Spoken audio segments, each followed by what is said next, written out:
फ़लसफ़ा अफ़कार जवानों के ख़फ़ी हों कि जली हों, पोशीदा नहीं मर्दे कलंदर की नज़र से।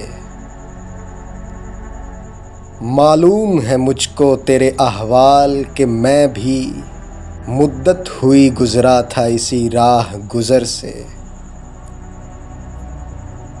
अल्फाज के पेचों में उलझते नहीं दाना, गव्वास को मतलब है सदफ से कि गौहर से।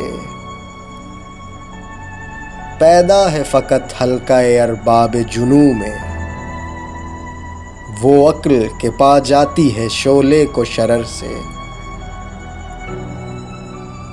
जिस्मानी पेचीदा की तस्दीक करे दिल, कीमत में बहुत बढ़ के है ताबिंदा गौहर से।